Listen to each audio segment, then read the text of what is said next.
invitarme a este debate y compartir con ustedes quizás algunas inquietudes de política exterior que creo yo trascienden un poco lo que podríamos llamar el debate propiamente dicho.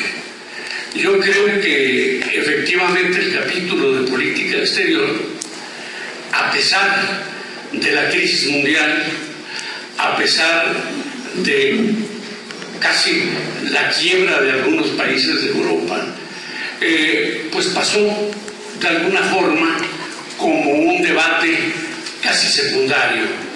La mayor parte de las ocasiones se aprovechó un poco la coyuntura de política internacional para hablar de política personal. Creo que en general no fue un debate que podríamos llamar sustantivo, fue un debate entre lo que podríamos también llamar dos modelos de política exterior que están asociados a dos modelos de organización política al interior de la República. Creo yo, a grandes rasgos, que en realidad tanto López Obrador como Peña Nieto invocaron a lo largo de su presentación lo que podríamos llamar la época de oro de la diplomacia mexicana. Es decir, hicieron mención a la época en la cual, según el PRI, teníamos el liderazgo en el mundo, la época en la cual para López Obrador igualmente México era una imagen absolutamente seguible por todas las naciones del mundo. Es decir, se invocó una época verdaderamente imaginaria. Es decir, yo creo que esa época que siempre hemos glorificado como la gran época de la política exterior mexicana está asociada desde luego al PRI.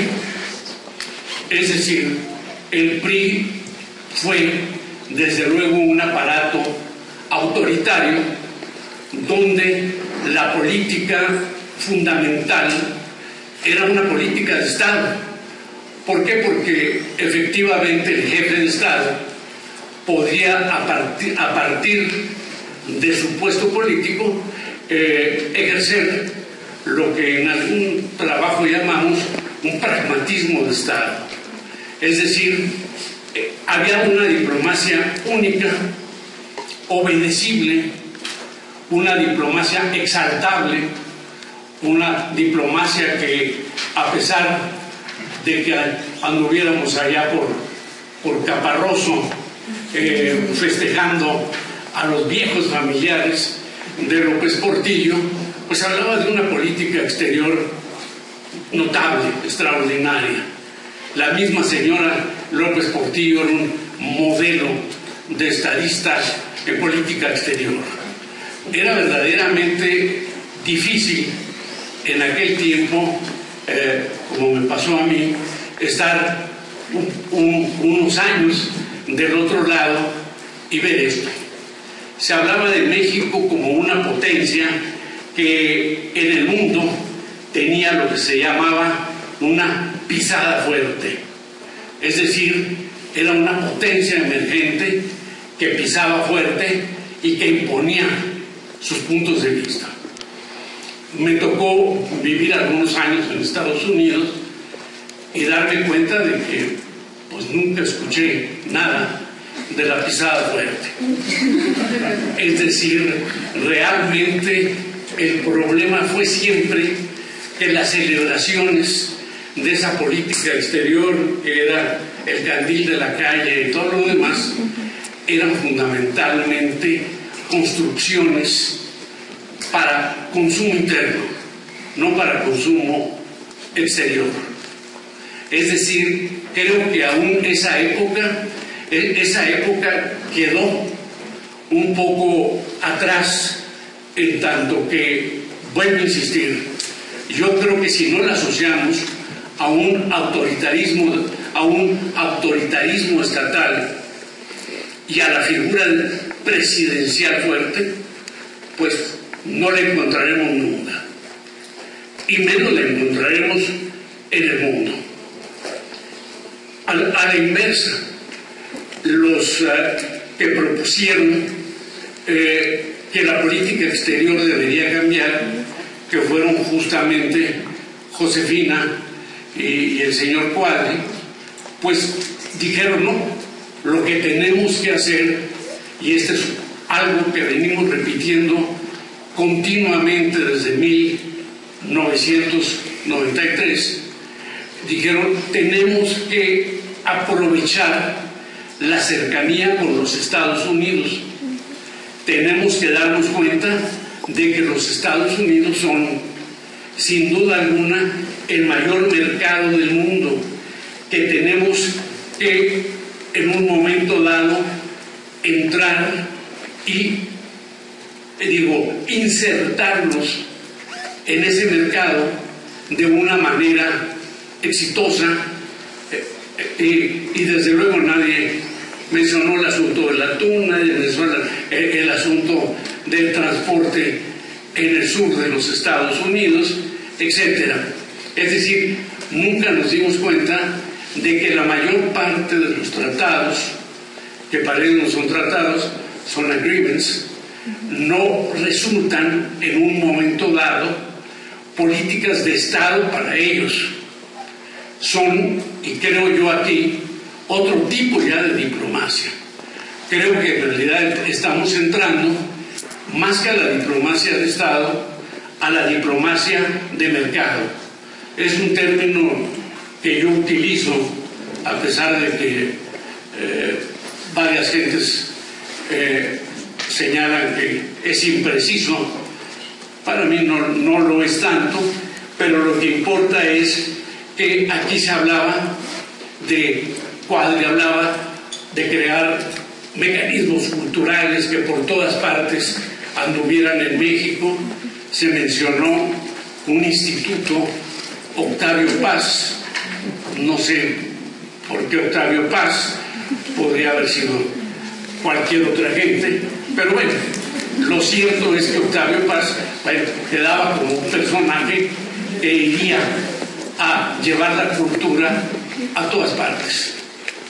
No se daban cuenta, y esto a mí me tocó también verlo allá, de cómo es difícil realmente organizar eventos culturales y cómo es difícil hacerlo al margen de la organización de fiestas, de Mexican fiestas, que son realmente buenas, es decir, y realmente sí invitan a que la gente vaya. Es decir, en México tenemos esa mala costumbre. Los eventos culturales son eventos culturales que nos cuestan mucho. Cuando uno va a un evento cultural, a un norteamericano, y quiere tomarse highball, de repente está un señor que le dice son $2 o son $3, y ya mejor se modera uno y se va a su casa. Es decir, ¿por qué? Porque realmente nos encontramos aún con eso absolutamente disparejo. Es decir, no encontramos cómo aprovechar esa vecindad que de entrada ha sido siempre una vecindad absolutamente desigual. Yo a mis alumnos siempre les insisto, la Secretaría de Relaciones Exteriores de los Estados Unidos es el Departamento de Estado. El Departamento de Estado fue creado junto con el Departamento del Tesoro cuando Washington decidió meter en cintura a sus dos grandes líderes, como eran Jefferson y Hamilton. Hamilton fue un auténtico genio financiero, fue el creador del sistema bancario norteamericano, fue el creador del proteccionismo norteamericano, a pesar de que en aquel tiempo los ingleses pregonaran el libre cambio. Por su parte, Jefferson utilizó el Departamento de Estado no como una agencia diplomática para recibir a personajes, ¿no? El Departamento de Estado fue eso, de Estado. Es decir, fue un departamento hecho para, en un momento dado, celebrar tratados, en un principio con las tribus indígenas, que no entendían los tratados y luego siempre perdían. Fue verdaderamente un aparato de expansión y de integración territorial que volvió a los Estados Unidos 8 veces mayor de lo que era originalmente. No fue un aparato como el nuestro, una secretaría básicamente defensiva, una secretaría que creamos porque otras gentes la tenían. La Secretaría de Relaciones Exteriores ha sido eso básicamente, mientras que los norteamericanos, desde 1915, en un librito muy famoso de Walter Lippmann, inventan lo que llaman la diplomacia en mangas de camisa, es decir, una diplomacia no de pipa y guante, sino una diplomacia de comerciantes, una diplomacia de grandes corporaciones.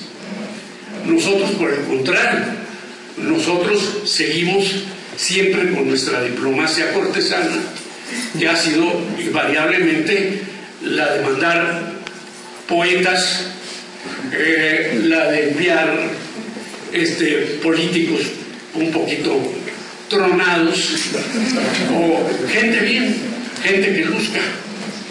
Pero lo que importa no es básicamente tener un servicio exterior verdaderamente eficaz. Era lo que pedían tanto unos como los otros. Queremos un servicio exterior, pero ellos lo llamaban de carrera. Cierto que lo tenemos de carrera, pero como lo tenemos estructurado, es un servicio básicamente burocrático. No es un servicio que en un momento dado tenga ductilidad, que se mueva en diferentes campos, como el norteamericano. Yo recuerdo alguna vez que tuvimos un embajador que era, pertenecía a una corporación llantera, y todos decíamos, miren nomás estos gringos ignorantes que nos mandan un llantero y nosotros les mandamos a Carlos Fuentes o gente así. Es decir, para nosotros era absurdo que vinieran diplomáticos de mercado, y creo que el diplomático de mercado era fundamentalmente el que los norteamericanos han enviado siempre.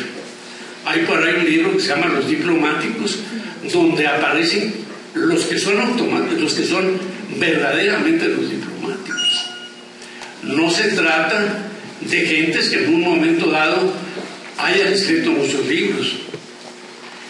Se trata de personajes cuyo prototipo para mí siempre será John Dimitri Negroponte, que es verdaderamente un personaje profesional, astuto, intrigante, pero a su manera.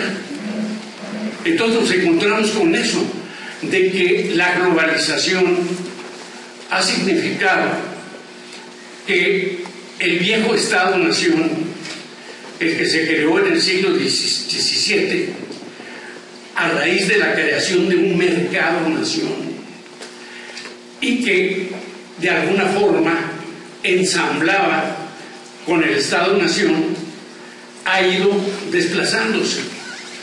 En Estados Unidos, el Estado-Nación se desplaza casi de inmediato. ¿Por qué? Porque el mercado se desplaza rápidamente. En México hemos visto que nuestros mercados se van desplazando también.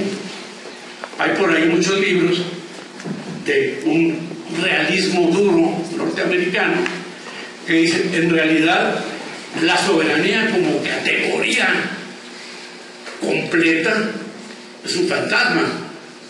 Eso lo dicen desde principios de siglo. La soberanía se mide. Hay países que son 20% soberanos y otros que son 15%. Entonces van a decir, tenemos que arreglárnosla de acuerdo con las necesidades y los imperativos de cada quien.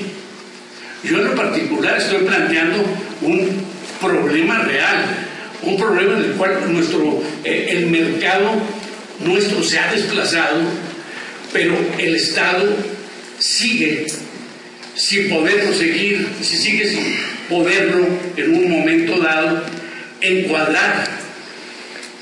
El mercado se mueve, el Estado permanece estático.